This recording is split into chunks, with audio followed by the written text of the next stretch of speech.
Nifty bank Nifty இன்றைக்கி மார்க்கெட்டில் என்ன நடந்துச்சுன்னு பார்ப்போங்க. ஸோ இன்றைக்கி வந்து ஒரு இன்டிசிஷன் தாங்க. ஆனால் நல்ல பையிங் தான் வரும்னு நான்லாம் எதிர்பார்த்தேன். ஸோ அப்படியே ஃப்ளாட்டாக தான் மறுபடியும் கொண்டு வந்து முடிச்சு வச்சுருக்கான். இதுக்கு காரணம் முக்கியமாக ஹெச்டிஎஃப்சிங்க. பேங்க் நிஃப்டி அதே மாதிரி தாங்க. பேங்க் நிஃப்டி இன்றைக்கி வந்து பேங்க் நிஃப்டிலேயும் நல்லா ஸ்டாப்லெஸ் கண்டிங்லாம் நடந்துச்சுங்க. அது என்னென்னு பார்க்கலாங்க, பின்னாடி சொல்கிறேன். ஸோ இதுலேயும் அதே தான் இன்டிசிஷன் தாங்க. நான் நல்ல ஒரு சப்போர்ட் ரீஜியன் தான். ஸோ நாளைக்கு மேபி பாசிட்டிவாக தாங்க வரும். எல்லாமே சப்போர்ட் ரீஜியனில் தான் இருக்குது. ஸோ அதனால் நியூஸஸும் ஒன்று பாசிட்டிவாக வரும், இல்லாட்டி அப்படியே ஃப்ளாட்டாக முடிச்சிருவானுங்க.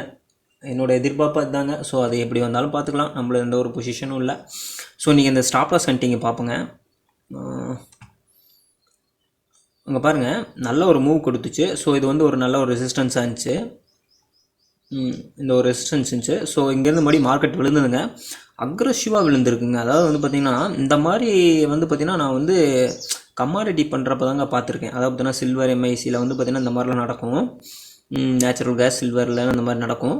ஆனால் இந்தியன் மார்க்கெட்டில் நடந்து இதுதாங்க ஃபஸ்ட் டைம் பார்க்குறேன். நான் லைவில் பார்த்தது இதுதாங்க. இத்தனை வருஷம் பண்ணிகிட்ருக்கோம், இருந்தாலும் நான் லைவில் வந்து இந்த மாதிரி பார்த்ததில்ல. நல்ல ஒரு சீட்டிங் வேலை பண்ணியிருக்கானுங்க. இது வந்து இண்டெக்ஸில் அந்தளவுக்கு தெரியாது, ஃப்யூச்சரில் தான் தெரியும். ஃப்யூச்சர் சார்ட்டில் பாருங்கள்,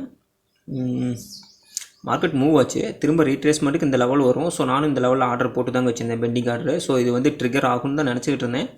ஆனால் அவன் வந்த மொமெண்டம்ங்க, ஸ்மாலாக டைம் ஃப்ரேம் போனீங்கன்னா தெரியும். ஸோ இந்த லெவல் வந்ததுமே மார்க்கெட் திரும்பக்கூடியது. ஆனால் வந்து பார்த்திங்கன்னா பாருங்கள், இந்த லெவலில் அவனுக்கு வந்து பார்த்தீங்கன்னா இந்த ஒவ்வொரு கேண்டில் ஒரு மீனிங்கை கொடுக்குங்க. நீங்கள் அதை நல்லா கூர்ந்து பார்க்கணும். வந்துச்சுங்களா, இந்த லெவல் வந்தோடனேங்க எல்லாருக்குமே ஆர்டர் ட்ரிகர் ஆகிருக்கும். பெண்டிங் ஆர்டர் எல்லாமே ட்ரிகர் ஆகிருக்கும். இந்த லெவலில் எகெயின் வந்து பார்த்தினாங்க, அவங்க பாருங்கள், இந்த ஒரு நல்ல ஒரு மேஜர் சப்போர்ட்டு, இந்த சப்போர்ட் வந்து பிரேக் பண்ணுறான். இந்த பிரேக் பண்ண உடனேங்க பர் செகண்ட்லேயே வந்து பார்த்தினாங்க என்ன ரேஞ்சில் பிரேக் பண்ணுறான்னா, இந்த ரேஞ்சில் தாங்க பிரேக் பண்ணிங்க. அதாவது பார்த்திங்கன்னா 400 கீழே வர பிரேக் அடிக்கிறாங்க. அப்படி அடிக்கிறப்பங்க எல்லாத்தோட ஸ்டாப் லாஸும் ஹண்ட் ஆகுதுங்க. ஹண்ட் ஆன செகண்ட்லேயே, இந்த நேனோ செகண்ட்லேயே வந்து பார்த்திங்கன்னா அடுத்த செகண்ட்லேயே ஆர்டர் போட்டு இழுத்துருக்கானுங்க பாருங்கள் மார்க்கெட்டை மேலே.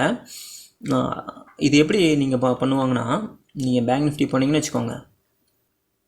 இப்போ இது வந்து மார்க்கெட் வாட்ச் லிஸ்ட்டுங்களா, இந்த மார்க்கெட் வாட்ச் லிஸ்ட் நமக்கு வந்து பார்த்தீங்கன்னா 5 தாங்க அது இருக்கும். அவங்க வந்து இன்ஸ்டியூஷனல் ட்ரேடிங் தான், அவங்க வந்து ஃபுல் மார்க்கெட் டெப்த் இருக்கும்.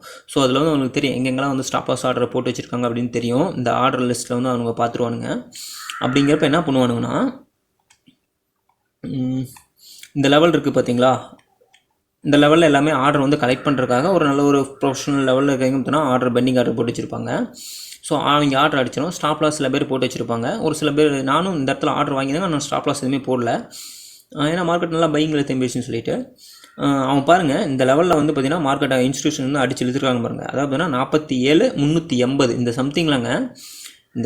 இதை ட்ரிகர் பண்ண அடுத்த நேனோ செகண்ட்லேயே வந்து பார்த்திங்கன்னா இழுத்துருக்கான் பாருங்கள்.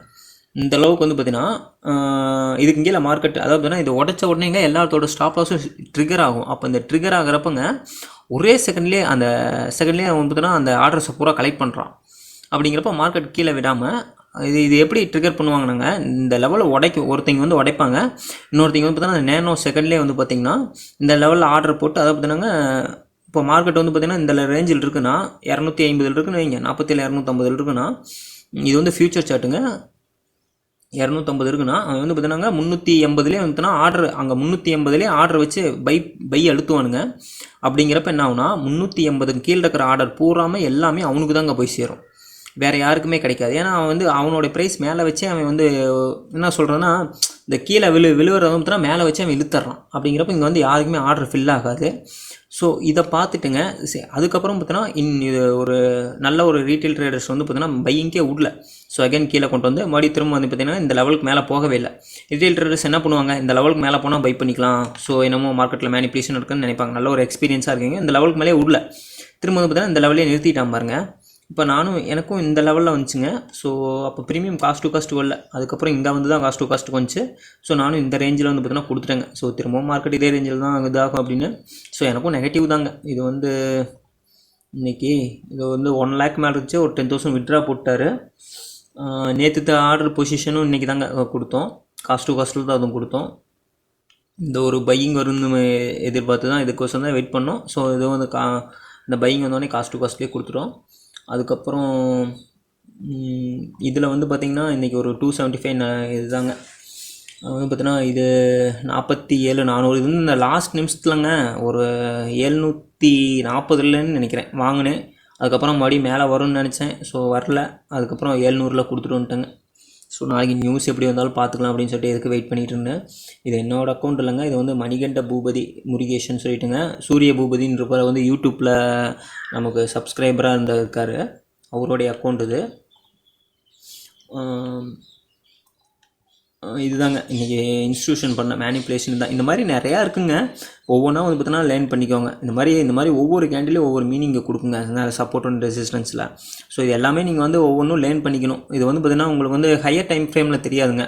இப்போ நீங்கள் வந்து ஹையர் டைம் ஃப்ரேமில் எடுத்திங்கன்னா இதெல்லாம் வந்து உங்களுக்கு தெரியாது. அந்த மாதிரி லோயர் டைம் ஃப்ரேமில் தான் தெரியும்.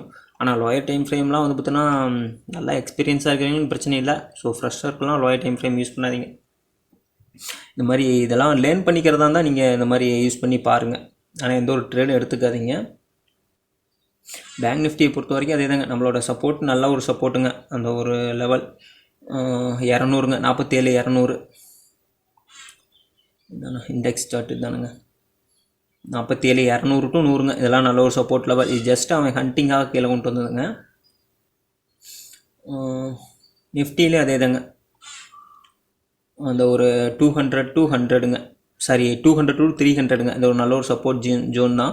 ஸோ மேபி நாளைக்கு பையிங் வர்ற மாதிரி தாங்க தெரியுது. ஏன்னா எல்லாமே சப்போர்ட் ஜோனில் தாங்க பார்ப்போங்க. அந்த 7 மணிக்கு என்ன நினைக்கிறேன், அந்த டேட்டா ஒன்று இருக்குங்க, அந்த டேட்டாவுக்கு தகுந்த மாதிரி தான் இருக்கும்.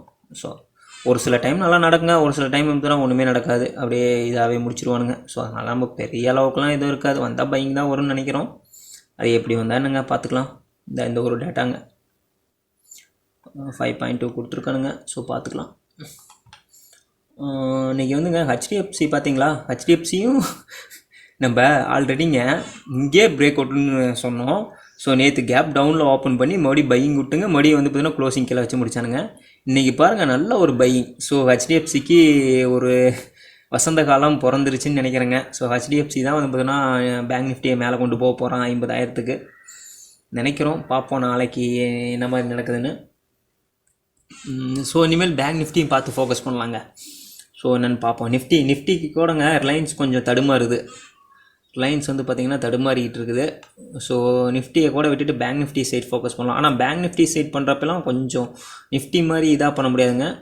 இதில் கொஞ்சம் அந்த வல்டிலிட்டி வந்து அதிகமாக இருக்கும். ஸோ அதுக்கு தகுந்த மாதிரி தான் சரியான ப்ரீமியமை நோட் பண்ணி எடுக்கணும். பார்ப்போங்க. விக்ஸை பொறுத்த வரைக்கும் வந்து பார்த்திங்கன்னா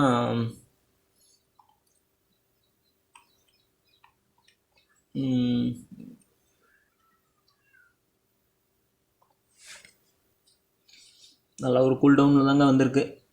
ஸோ இந்த லெவல் வரும்னு நினைக்கிறேங்க. விக்ஸு 12 ரூபா அந்த சம்திங் வரும்னு நினைக்கிறேன். ஸோ என்னன்னு பார்ப்போங்க. யூஎஸ் மார்க்கெட் வந்து பார்த்திங்கன்னா நல்ல ஒரு சப்போர்ட் ரீஜனில் வந்து அப்படியே ரெக்கவரி ஆகிற மாதிரி ஆகுது. ஸோ அதுவும் டேட்டாக்காக தாங்க. ஒரு 2-3 நாள் டேட்டா இருக்குது. ஸோ இன்றைக்கி நாளைக்கு விட்டு நாளான்னைக்கு, அதுக்கப்புறம் அதுக்கு அடுத்த நாள் ஃப்ரைடே வரைக்கும் இருக்குங்க.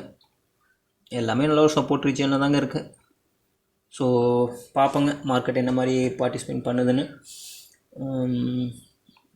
கிஃப்ட் நிஃப்டி இப்போ வரைக்கும் வந்து பார்த்திங்கன்னா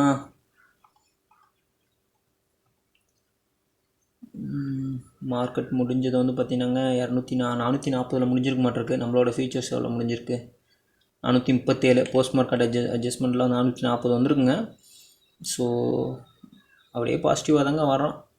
ஸோ பார்ப்போங்க, டேட்டாவுக்கு தகுந்த மாதிரி ரியாக்ட் ஆகும். ஸோ நாளைக்கு என்னென்னு மார்க்கெட்டில் பார்ப்போம். நல்ல ஒரு என்ட்ரி கிடச்சா என்ட்ரி ஆகிக்கலாங்க. ஸோ இந்த வீடியோ வந்து பார்த்திங்கன்னா உங்களுக்கு யூஸ்ஃபுல்லாக இருந்துச்சுன்னா மறக்காமல் சேனலை வந்து லைக் பண்ணுங்கள், கமெண்ட் பண்ணுங்கள், சப்ஸ்கிரைப் பண்ணுங்கள்.